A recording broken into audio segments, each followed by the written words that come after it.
Hello students, a warm welcome to obsession. आज हम लोग बात करने वाले हैं important current affair of August week 2। August week 2 के इंपॉर्टेंट करंट अफेयर्स को देखेंगे। बहुत अच्छे तरीके से देखना है, समझना है। एग्जाम पॉइंट ऑफ व्यू से बहुत ही इंपॉर्टेंट क्वेश्चन हो सकते हैं आप लोगों के लिए। देखिएगा, पहला न्यूज क्या आता है।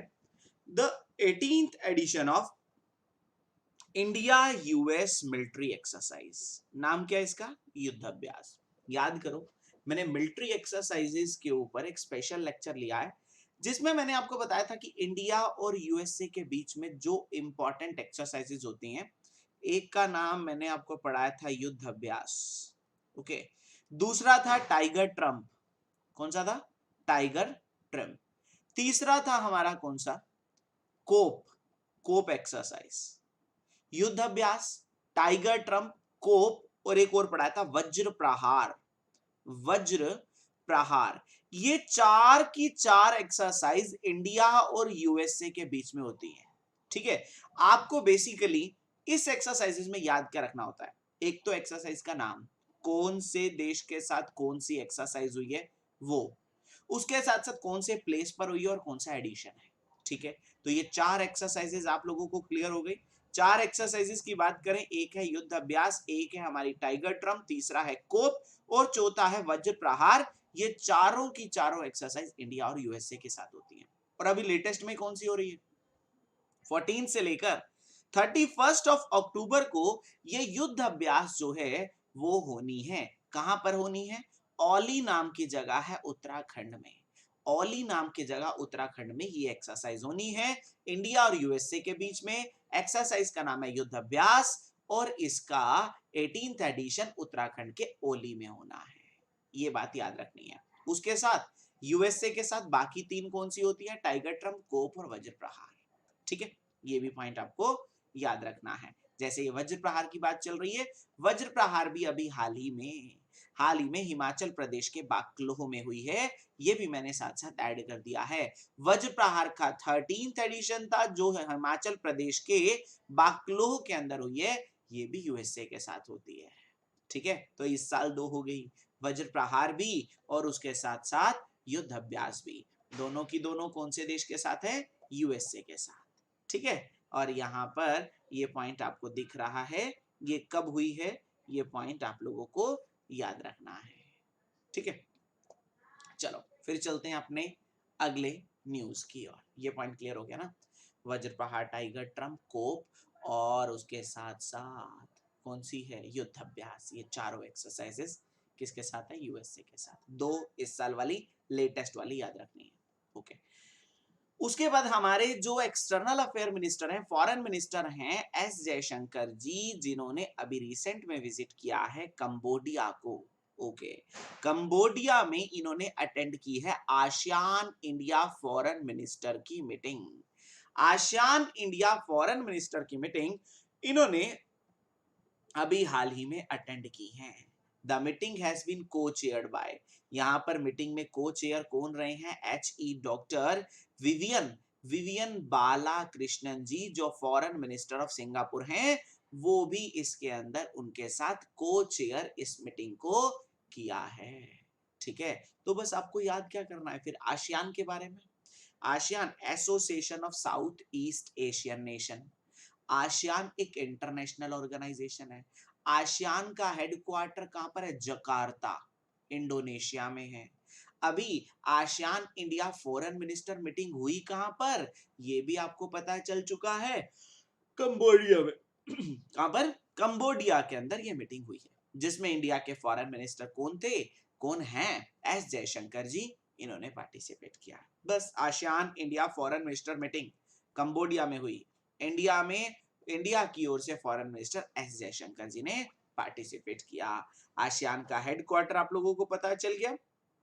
ठीक है, यहां पर दिख रहा है जकार्ता, इंडोनेशिया में। आसियान की एस्टेब्लिशमेंट कब हुई थी? 1967 में। ये भी पॉइंट आपको क्लियर हो चुका है। एस्टेब्लिशमेंट पता चल गई, हेडक्वार्टर पता चल गया, फुल फॉर्म पता चल गई, ASEAN India foreign minister meeting कहां पर हुई, ये भी आपको क्लियर हो गया। ठीक है, ये सेकंड न्यूज, ये भी आपको क्लियर हो चुका है। और एक और पॉइंट आपको याद रखना है, इस बार तो आसियान की जो मीटिंग 2022 वाली वो तो कंबोडिया के अंदर है सारी की सारी। लेकिन अगली बार जो ये मीटिंग होनी है, वो अगली बार मीटिंग होनी है इंडोनेशिया में। तो आसियान की इस बार की सारी समिट्स, आसियान की इस बार की जो भी मीटिंग्स हैं वो कंबोडिया में, और अगली बार कहां पर होनी है? इंडोनेशिया में। ठीक है, हमारे एग्जाम के लिए अपकमिंग समिट्स एंड कॉन्फ्रेंसेस का स्पेशल टॉपिक है जो आपके लिए इंपॉर्टेंट हो सकता है। तो आसियान की समिट इस बार की 2022 वाली कंबोडिया, 23 वाली इंडोनेशिया में होनी है। ठीक है, ये पॉइंट भी क्लियर हो चुका है। आगे बात चलते हैं union minister of civil aviation Jyotiraditya Scindia. Jyotiraditya Scindia along with the minister of state general Vijay Kumar Singh, okay, has virtually flagged off the first commercial flight of Akasa Air between Mumbai to Ahmedabad. It has an initial network in Ahmedabad, Bengaluru, Mumbai and Kochi. अब तुम्हें पता है कि ना अभी India में Indian civil aviation organisation है, जो इंडिया का सिविल एविएशन ऑर्गेनाइजेशन है, उसने एक नई एयरलाइंस को लाइसेंस दिया है। एक नई एयरलाइंस को लाइसेंस दिया है, उस एयरलाइन का नाम क्या है? अकासा। देखो यहां पर सुना होगा तुमने, Akasa air get an airline license for director general of civil aviation. Director general of civil aviation, director general of civil aviation ने लाइसेंस दिया नई एयरलाइंस को, जिस एयरलाइंस का नाम क्या है? अकासा। ठीक है, इसमें अकासा में सबसे बड़े मेन पार्टनर पता है कौन है? राकेश झुनझुनवाला। राकेश झुनझुनवाला जी का नाम सुना होगा, जिनकी अभी हाल ही में डेथ भी हुई है। ठीक है, राकेश झुनझुनवाला जी की हाल ही में डेथ हो चुकी है। बहुत बड़े इसमें इन्वेस्टर थे कह सकते हैं। देखो ये कह रहे हैं कि three trust name after his twin son and daughter now hold 27% stake in the firm. तो मतलब ना इसके अंदर झुनझुनवाला और उनके परिवार वालों को 27% स्टेक है। किसके अंदर? ये जो नई अकासा एयरलाइंस बनी है, नई अकासा एयरलाइंस को लाइसेंस मिल चुका है director general of civil aviation से। ठीक है, इसकी पहली फ्लाइट अभी कहां से कहां तक? मुंबई से लेकर अहमदाबाद। ठीक है, मुंबई टू अहमदाबाद की स्टार्टिंग में ये मुंबई, अहमदाबाद, बेंगलुरु ऐसे एरियाज में अपने नेटवर्क को एस्टेब्लिश कर रहे हैं। बाद में पूरे ऑल ओवर इंडिया पर ये पहुंच जाएंगे। ठीक है, तो इसको अभी पहली फ्लाइट को जो झंडी दिखाई है, आकाशा एयरलाइंस की पहली फ्लाइट को जो झंडी दिखाई है, वो हमारे civil aviation minister Jyotiraditya Scindia ji ने दिखाई है, उनके साथ minister of state Vijay Kumar Singh. ठीक है, तो ये भी आप लोगों को पॉइंट याद रखना है, ये नई एयरलाइंस के बारे में, और एयरलाइंस के बेसिकली ऑनर कौन है, ये भी आपको याद रखने का है। ठीक है, चलिएगा, तो ये important point, 3 news important clear हो गए। देखो बेसिकली क्लास में मैं वही न्यूज कवर करूंगा जो आपके एग्जाम पॉइंट ऑफ व्यू से सबसे ज्यादा इंपॉर्टेंट है, और उसके साथ साथ बार बार उसको रिवाइज करवाता चला जाऊंगा। ठीक है, चलो। Ministry of Defense has announced the 12th edition of Defense Expo। ठीक है, डिफेंस से रिलेटेड जितने भी इक्विपमेंट्स हैं, जितने भी हथियार हैं, उसको उसको उसके लिए एक एग्जीबिशन शुरू किया गया। उस एग्जीबिशन का नाम है डिफेंस एक्सपो।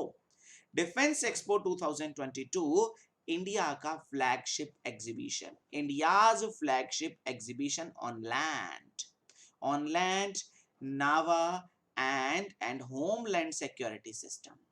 ओके, बात सिर्फ सी इतनी है कि हमारे देश के सिक्योरिटी सिस्टम के लिए 12th एडिशन लॉन्च किया गया डिफेंस एक्सपो का। आपको सिर्फ ये याद रखना है, डिफेंस एक्सपो का 12th एडिशन कौन से प्लेस पर होना है? अभी होना है ये, ठीक है, अक्टूबर में। कौन से प्लेस पर होना है डिफेंस एक्सपो? ये होना है गुजरात के गांधीनगर में। ठीक है, डिफेंस एक्सपो गुजरात गांधीनगर में, डिफेंस एक्सपो गुजरात गांधीनगर में। इसका थीम क्या है डिफेंस एक्सपो का? Path to pride. Path to pride, defence expo का थीम क्या है? Path to pride. कहां पर होना है? गांधीनगर गुजरात में। कौन सा एडिशन है? 12th एडिशन है इस डिफेंस एक्सपो का। ठीक है, डिफेंस एक्सपो का 12th एडिशन गांधीनगर गुजरात में, with the theme path to pride, with the theme path to pride. ठीक है, चलो आगे बात करते हैं। इसरो ने अभी हाल ही में अनवेल किया स्पार्क SPARK, ये है क्या स्पार्क? इसरो तो तुम्हें पता है इंडिया की स्पेस एजेंसी है, जैसे इंडिया की इसरो, जापान की जाक्सा, रशिया की रॉसकॉस्मोस, है ना, और चाइना की CNSA, सभी को पता है। ठीक है, चाइना की CNSA, जापान की जाक्सा, रशिया की रॉसकॉस्मोस, इंडिया की इसरो है। वैसे ही बात चल रही है, इसरो ने क्या किया है, स्पार्क को अनवेल किया है। क्या है ये spark? The space tech park, एक स्पेस टेक्नोलॉजी पर पार्क बनाया गया है, जो इंडिया का पहला पहला वर्चुअल स्पेस टेक्नोलॉजी म्यूजियम है। आजादी के अमृत महोत्सव के उपलक्ष्य में इसे अभी हाल ही में इसरो ने लॉन्च किया है। ठीक है, इसे अभी हाल ही में इसरो ने लॉन्च किया है, स्पार्क, याद रखिएगा, स्पार्क, इंडिया का पहला पहला स्पेस टेक्नोलॉजी म्यूजियम, इंडिया का पहला पहला स्पेस टेक्नोलॉजी म्यूजियम लॉन्च किया गया है। पता चल गया, वर्चुअल है ये, मतलब ऑनलाइन म्यूजियम हो गया। ठीक है, इंडिया का पहला पहला space technology museum spark, space technology museum spark कहां पर लॉन्च किया गया है? ऑनलाइन वर्चुअली लॉन्च किया गया है। किसने लॉन्च किया है? इसरो ने लॉन्च किया है। ठीक है, ये देखो, it include a museum, theatre, observatory and a garden with a life sized rocket and a lakeside cafe area and children play area along with the several other, मतलब सिंपल सी बात है, एक म्यूजियम लॉन्च किया गया। किसने launch किया है? यहाँ पर इसरो ने लॉन्च किया है। ठीक है, इसरो ने लॉन्च किया म्यूजियम, जिस म्यूजियम का नाम क्या है? स्पार्क। इसरो ने म्यूजियम लॉन्च किया है, इसमें बहुत सारी चीजें बच्चों के खेलने का है, फिर गार्डन है, ऑब्जर्वेटरी है, थिएटर है, और अंदर जाकर सारा वर्चुअल फॉर्म में दिखाया गया उसमें। ठीक है, सारा वर्चुअल फॉर्म में स्क्रीन्स लगी होंगी, ऐसा कुछ सिस्टम है। और तो और वर्चुअल कहने का मतलब ये भी है कि वहां पर जाकर भी है और आप घर बैठे भी इसका आनंद ले सकते हैं। ठीक है, इसरो के साइट पर कुछ इसकी इमेजेस अवेलेबल होंगी, कुछ पिक्चर्स अवेलेबल होंगी, वो भी आप लोग इजीली देख सकते हैं कि उस म्यूजियम में बेसिकली क्या क्या चीजें होंगी।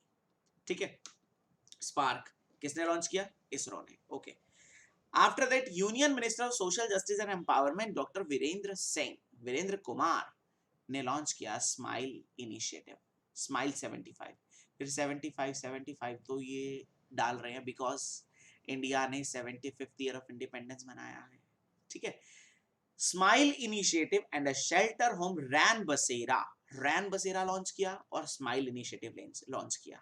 ठीक है, रैन बसेरा और स्माइल इनिशिएटिव यहां पर निजामुद्दीन मेट्रो स्टेशन के पास दिल्ली में इसे लॉन्च किया गया है। स्माइल की फुल फॉर्म है support for marginalised individual for livelihood and enterprise, जिसका मेन ऑब्जेक्टिव क्या है? To make our cities or a town and municipal area begging free and make a strategy for comprehensive rehabilitation of the person engaged in the act of begging through the coordinated action of various stakeholders। देखो, basically इसका main motive है ये smile initiative का और रैन बसेरा का, जो लोग भीख मांगते हैं उनको घर प्रोवाइड करना, उनको कामकाज प्रोवाइड करना, उनकी हेल्प करना।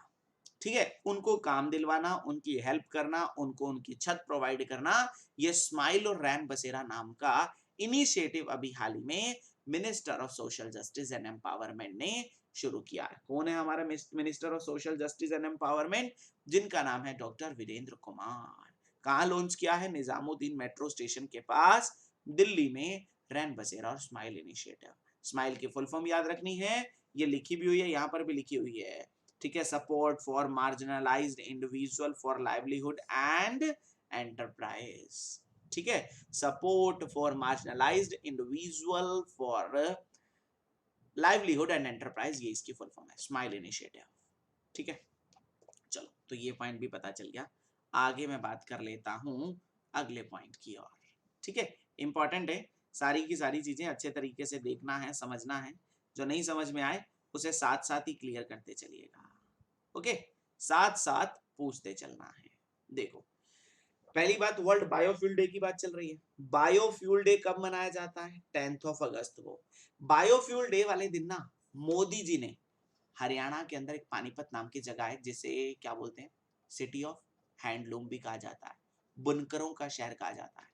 ठीक है, तो यहां पर बनाया 2G सेकंड जनरेशन का एथेनॉल प्लांट पानीपत रिफाइनरी में मोदी जी ने इनोग्रेट किया है। मोदी जी ने इनोग्रेट किया सेकंड जनरेशन का एथेनॉल प्लांट। कब?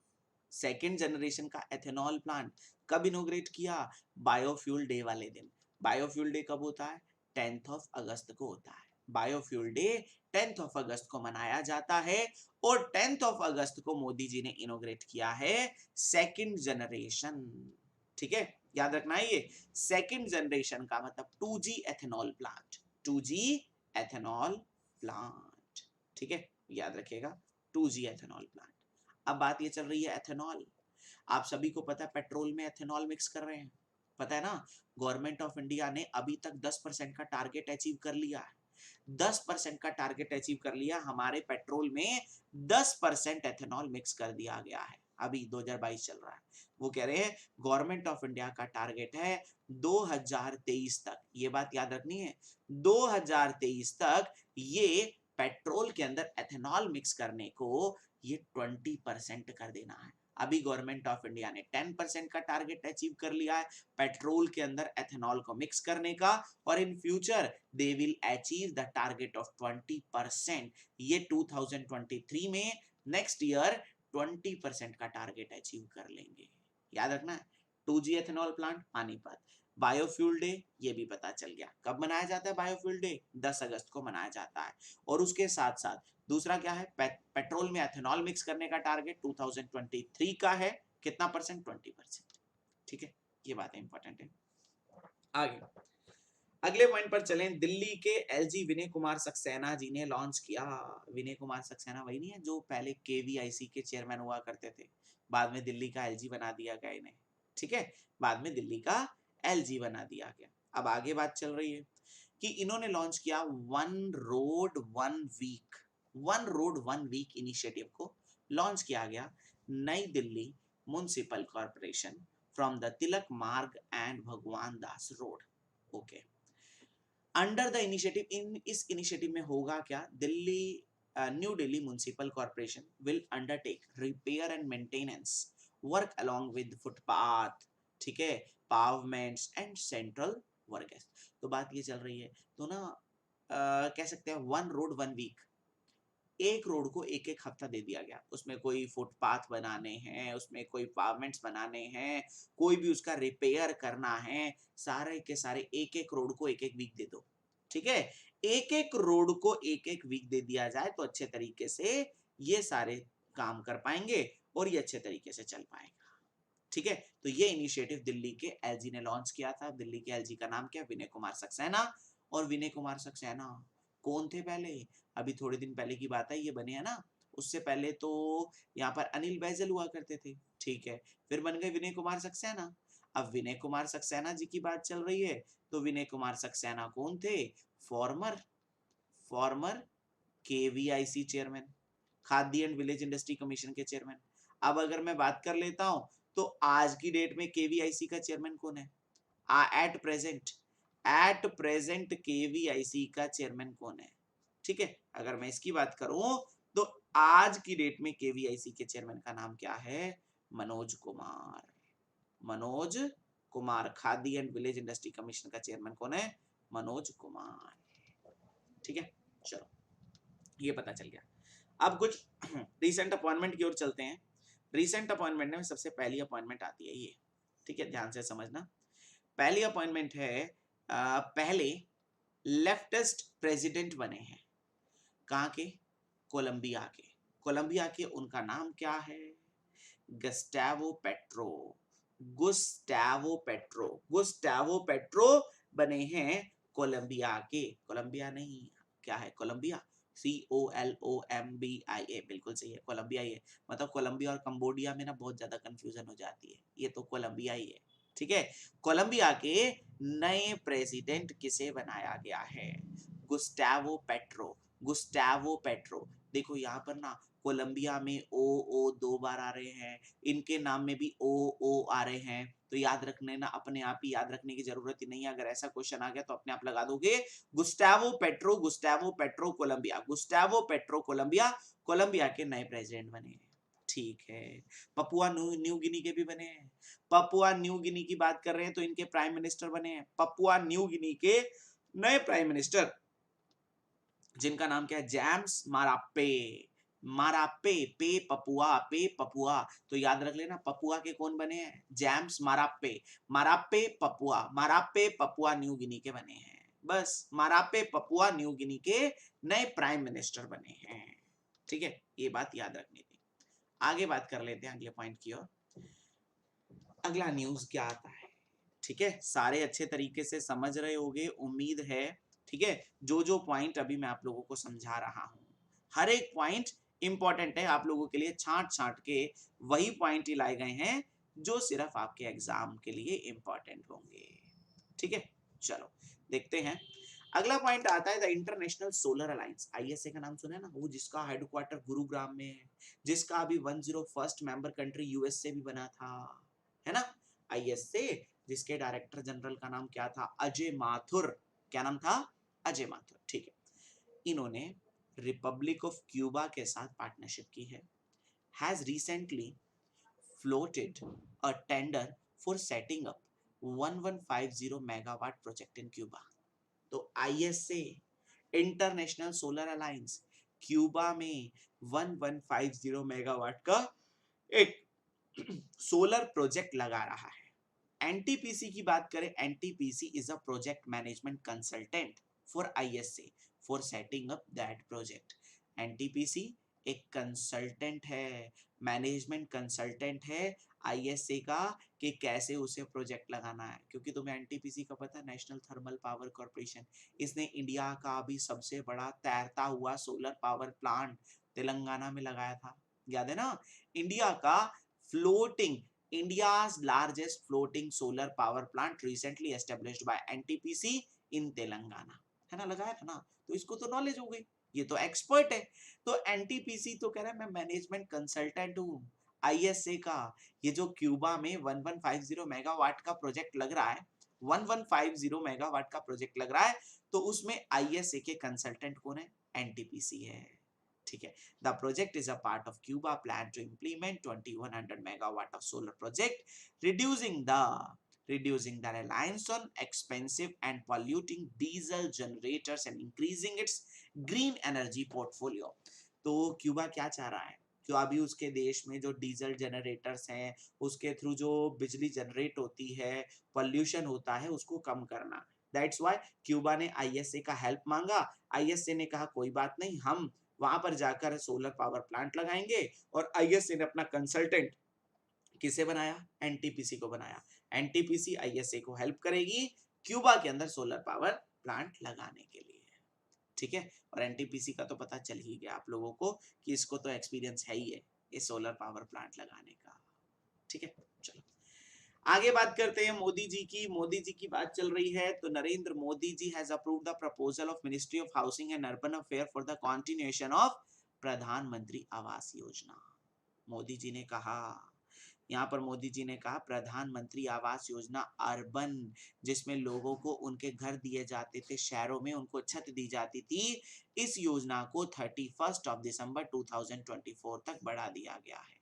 इस योजना को 31 दिसंबर 2024 तक बढ़ा दिया गया है। ठीक है, ये बात आपको याद रखनी है। whenever financial assistance is to be provided for the completion of already sanctioned 1 to 2.69 lakh houses till 31st of March 2022। इस योजना के अंदर जो अर्बन एरिया में मकान बनाते हैं, मकान बनाने के लिए लोन लेते हैं अप्रोक्सीमेटली 1 to 2.6 लाख हाउसेस। ठीक है, इसके अंदर उनका लोन सैंक्शन हो चुका है, इतना लोन सैंक्शन हो चुका है। ये बेशक पढ़ो ना पढ़ो, लेकिन बस ये याद रखना है, प्रधानमंत्री आवास योजना शहरी, प्रधानमंत्री आवास योजना अर्बन, इसकी ड्यूरेशन को 2024 तक एक्सटेंड कर दिया है। इसकी ड्यूरेशन को 2024 तक बढ़ा दिया गया है। ठीक है, चलो आगे बात करते हैं। फिर हम अपने अगले न्यूज की ओर। Indian men footballer team captain Sunil Chhetri ji अभी अभी बने हैं all India football federation men's footballer of the year. All India football federation men's footballer of the year award अभी 7वीं बार किसे मिल रहा है? सुनील छेत्री जी को। याद रखना है नाम।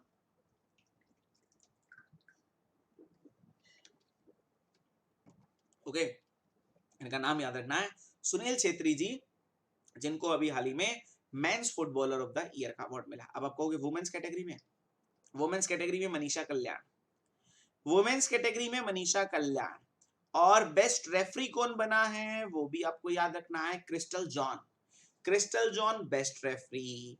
ओके, और footballer of the year, women footballer of the year Manisha Kalyan, और men's footballer of the year Sunil Chhetri. ठीक है, men's footballer of the year Sunil Chhetri, women's footballer of the Manisha Kalyan, और बेस्ट रेफरी कौन बना है? Crystal John. ये 3 बातें आपको याद रखनी है एसोसिएटेड विद द फुटबॉल। और फुटबॉल के बारे में तुम्हें फीफा का भी पता है। FIFA FIFA FIFA world cup अभी कतर में होना है। फीफा वर्ल्ड कप की बात चल रही है, उसका मास्कोट लाइव रखा गया है ना।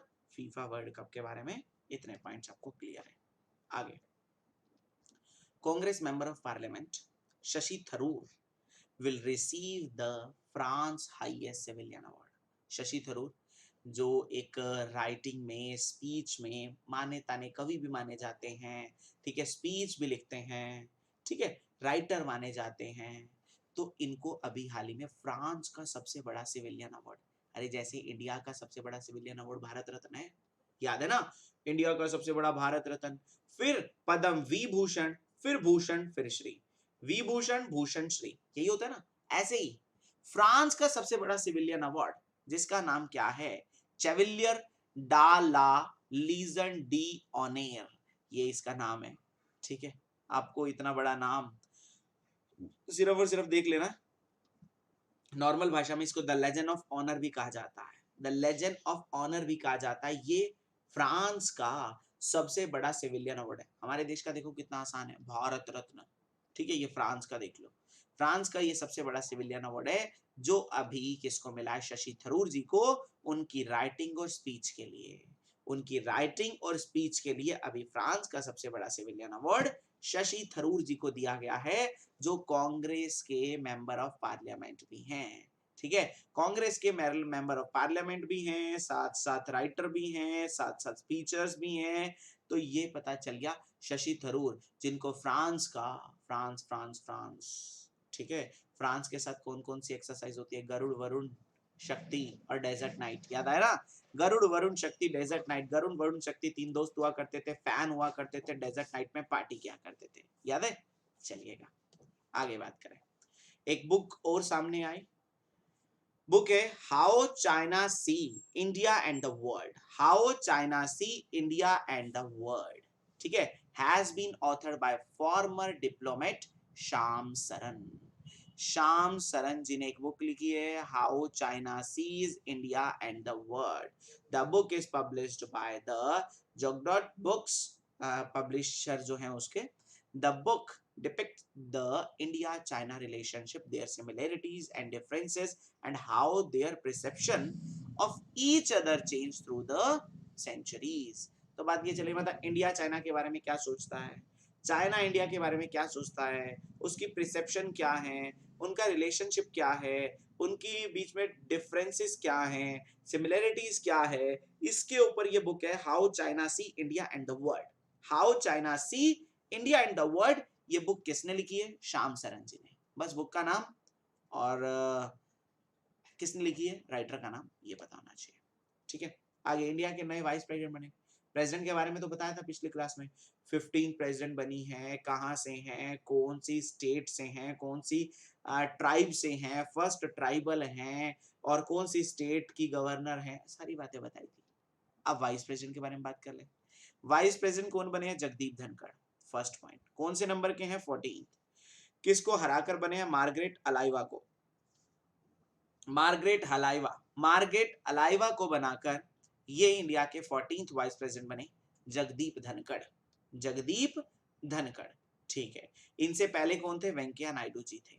वेंकैया नायडू जी थे। वेंकैया नायडू जी हटे, उनकी ड्यूरेशन पूरी हुई। अब यहाँ पर जगदीप धनखड़ बने। जगदीप धनखड़ जी का चुनाव हुआ, जिसमें इन्होंने मार्गरेट अलाइवा जी को हरा दिया है। ठीक है, और ये यहाँ पर गवर्नर बनने से सॉरी, ये क्या बनने से पहले, वाइस प्रेसिडेंट बनने से पहले, वाइस प्रेसिडेंट बनने से पहले वेस्ट बंगाल के गवर्नर थे। ठीक है, वाइस प्रेसिडेंट ही बोला ना, इंडिया के नए वाइस प्रेसिडेंट बने ये 14th vice president Jagdeep Dhankhar. और जगदीप धनखड़ से पहले कौन थे? वो थे वेंकैया नायडू जी। जगदीप धनखड़ जी ने वाइस प्रेसिडेंट के इलेक्शन में किसको हराया? मार्गरेट अलाइवा जी को हराया। जगदीप धनखड़ जी वाइस प्रेसिडेंट बनने से पहले कौन सी स्टेट के गवर्नर थे? वो थे वेस्ट बंगाल के। ठीक है, वेस्ट बंगाल के गवर्नर हुआ करते थे। अब क्या करा था फिर सरकार ने? मैंने बताया था ना, वेस्ट बंगाल के गवर्नर ये तो वाइस प्रेसिडेंट बन गए। तो ला गणेशन, मणिपुर वाले जो गवर्नर थे ना, ला गणेशन जी, ला गणेशन जी को कहा वेस्ट बंगाल भी संभाल लो, दोनों देख लो तुम। ठीक है, वहां से तुम वेस्ट बंगाल भी देख लो, मणिपुर भी देख लो। ला गणेशन जी को वेस्ट बंगाल का भी एडिशनल चार्ज दे दिया गया था।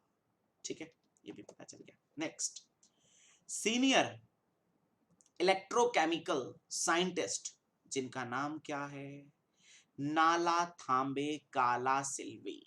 नाला थांबे, डॉक्टर नाला थांबे काला सिल्वी, जिनको उनके लिथियम आयन बैटरीज के काम के लिए जाना जाता है, वो पहली वुमेन बनी है council of scientific and industrial research. अरे CSIR, council for scientific and industrial research, council of scientific and industrial research की पहली पहली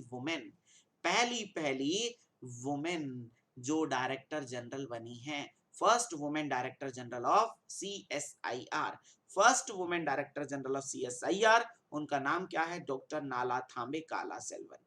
डॉक्टर नाला थांबे काला सेल्वी, डॉक्टर नाला थांबे काला सेल्वी पहली ऐसी वुमेन बनी है जो CSIR की डायरेक्टर जनरल है। बहुत ही इंपॉर्टेंट अपॉइंटमेंट मैं कह सकता हूँ। CSIR के बारे में आप लोग जानते होंगे, CSIR 1942 में बना था। CSIR का हेडक्वार्टर जो पड़ता है दिल्ली के अंदर। ठीक है, चलिएगा, तो ये भी पॉइंट आपको देखना है। नाला सांबे काला सेल्वी। ओके, उसके बाद साउथ एशियन फुटबॉल फेडरेशन।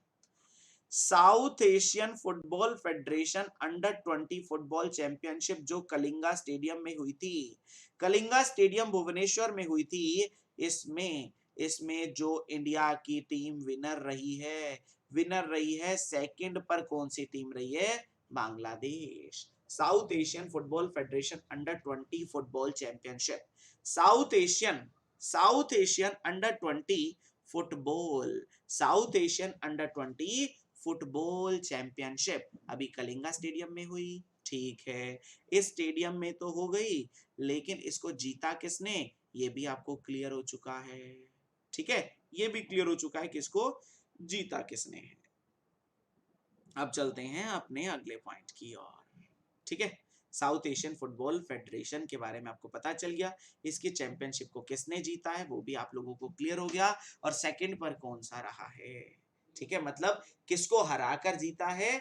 ये बांग्लादेश को हराकर इंडिया ने साउथ एशियन फुटबॉल फेडरेशन की अंडर-20 चैंपियनशिप को जीता है।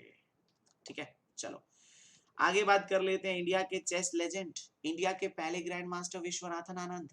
पता है सभी को, इंडिया के पहले पहले ग्रैंड मास्टर विश्वनाथन आनंद, ये डेप्यूटी प्रेसिडेंट बने हैं इंटरनेशनल चेस फेडरेशन, जिसको फाइड बोलते हैं। बहुत बड़ी बात है, international chess federation, FIDE, international chess federation जिसको फाइड के नाम से जाना जाता है।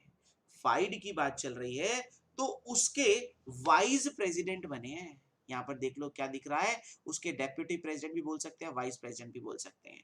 तो वाइस प्रेसिडेंट कौन बने हैं? विश्वनाथन आनंद, इंडिया के पहले ग्रैंड मास्टर। ओके, इंडिया के पहले ग्रैंड मास्टर। ठीक है, ये पॉइंट आपको याद रखना है। उसके बाद अगर मैं बात कर लेता हूं, तो फाइड का हेडक्वार्टर पता होना चाहिए। ये फाइड की बात चल रही है, फाइड का हेडक्वार्टर है लोजेने, लोजेने स्विट्जरलैंड में। लोजेने स्विट्जरलैंड के अंदर फाइड का हेडक्वार्टर है। एक पॉइंट ये भी हो गया। विश्वनाथन आनंद इसके डेप्यूटी प्रेसिडेंट बने। तो अब आप बोलोगे कि इसके प्रेसिडेंट कौन है?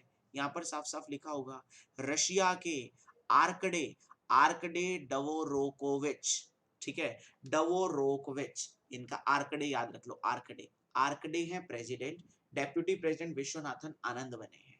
अब अपने माइंड में ना घोड़े दौड़ाओ और मुझे ये बताओ विश्वनाथन आनंद जी की ऑटोबायोग्राफी आई थी, उसका नाम अपने माइंड से अपने आप ही याद रख लो। विश्वनाथन आनंद जी की ऑटोबायोग्राफी आई थी, उसका नाम क्या है? मैं इंडिया के ग्रैंड मास्टर के ऊपर बात कर लूं। इंडिया में अभी रिसेंट में जो ग्रैंड मास्टर बने, पहले तो यही थे फर्स्ट ग्रैंड मास्टर, लेकिन अभी रिसेंट में कौन कौन से ग्रैंड मास्टर बने ये भी देख लो। एक बने हैं 75th ग्रैंड मास्टर, जिनका नाम है प्रणव, वी प्रणव। फिर बने 76th ग्रैंड मास्टर प्रणव आनंद, प्रणव आनंद, ये 76 ग्रैंड मास्टर है। और फर्स्ट ग्रैंड मास्टर जिनकी बायोग्राफी का नाम मैंने आपको बताया, अभी बताया नहीं क्या, इनकी बायोग्राफी का नाम था माइंड मास्टर। क्या नाम है? Mind master. माइंड मास्टर इनकी बायोग्राफी का नाम है, ठीक है। माइंड मास्टर बायोग्राफी का नाम है। फाइड चेस, फाइड के क्या बने हैं? ये डेप्यूटी प्रेसिडेंट बने हैं, प्रेसिडेंट हैं आर्कडे। फाइड का हेडक्वार्टर लोजेने स्विट्जरलैंड में है, ठीक है। और इंडिया के 75th और 76th ग्रैंड मास्टर दोनों का नाम प्रणव है, एक का नाम वी प्रणव है, एक का नाम प्रणव आनंद है। 75th वी प्रणव और 76th प्रणव आनंद है, ठीक है। अब चेस की बात चल रही है तो मैं ये तो भूल ही नहीं सकता, जो चेस ओलंपियाड, अभी चेस ओलंपियाड हुए अभी चेन्नई तमिलनाडु में, इसको तो भूलना है ही नहीं, क्योंकि वर्ल्ड लेवल के चेस के गेम्स हैं। चेस ओलंपियाड अभी 44th हुए चेन्नई के अंदर, ठीक है, चेन्नई तमिलनाडु में हुए, ठीक है। कहते देखो एशिया में first in Asia after 30 years, 30 साल के बाद एशिया में हो रहे हैं, 30 साल के बाद एशिया की किसी कंट्री इंडिया में हुए हैं, देख सकते हो। इसका मास्कोट क्या रखा गया था? थाम्बी। मास्कोट समझते हैं ना, शुभंकर, जब भी कोई मेडल डालते हैं तो साथ में एक टेडी बियर देते हैं, थाम्बी, ये था ऐसा, ये थाम्बी, ठीक है, ये इसका मास्कोट रखा गया था। इसके अंदर से ओपन सेक्शन में उज्बेकिस्तान ने जीता है, उज्बेकिस्तान ने गोल्ड मेडल जीता है, ठीक है।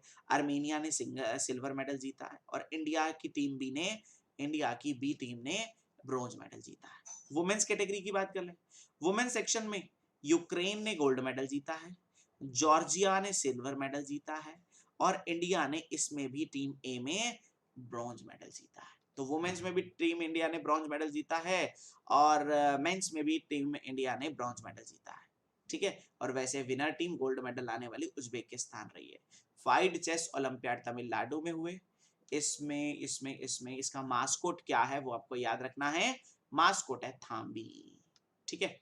और अब आगे कहां पर होने, ये हर एक 2-2 साल में होते हैं, ठीक है, हर एक 2-2 साल में होते हैं। जैसे इस बार 2022 है, फिर अगले 2024 में होंगे बुदापेस्ट में, हंगरी, अरे हंगरी की कैपिटल है ना बुदापेस्ट, ठीक है, हंगरी की कैपिटल है बुदापेस्ट। तो अब ये जो होने हैं वो हंगरी के अंदर बुदापेस्ट में होने हैं, ठीक है, याद रखिएगा। ये चेस के बारे में दोबारा बता देता हूं। Viswanathan Anand international chess federation, जिसको फाइड भी बोलते हैं, उसके डेप्यूटी प्रेसिडेंट बने हैं। उसके प्रेसिडेंट का नाम क्या है? आर्कडे, ओके। इंटरनेशनल चेस फेडरेशन का हेडक्वार्टर लोजेने स्विट्जरलैंड में है। उसके बाद ये जो इंडिया के पहले ग्रैंड मास्टर विश्वनाथन आनंद हैं, इनकी अभी ऑटोबायोग्राफी आई थी माइंड मास्टर, ठीक है। उसके बाद चेस के बारे में 44 चेस ओलंपियाड चेन्नई में हुआ, ठीक है, जिसका मास्कोट क्या रखा गया था? थाम्बी, ओके। अगली बार हंगरी के अंदर बुदापेस्ट में होना है। फिर 75th grand master we Pranav और 76th ग्रैंड मास्टर प्रणव आनंद बने हैं। दोनों का नाम प्रणव प्रणव है, बस ये याद रखना है थोड़ा सा, ठीक है। सारी चीजें रिवाइज हो गई होंगी, ये जो मैंने आपको बताई हैं चेस के बारे में। टेनिस के बारे में ले लें, ऐसे ही टेनिस के बारे में भी सारी चीजें बहुत ही इंपॉर्टेंट है। अमेरिका की टेनिस प्लेयर जिनका नाम है सेरेना विलियम्स, सेरेना विलियम्स ने 23 ग्रैंड स्लैम टाइटल जीतने के बाद, ठीक है, 23 ग्रैंड स्लैम टाइटल जीतने के बाद अभी रिटायरमेंट अनाउंस कर दिया है प्रोफेशनल टेनिस से, ठीक है।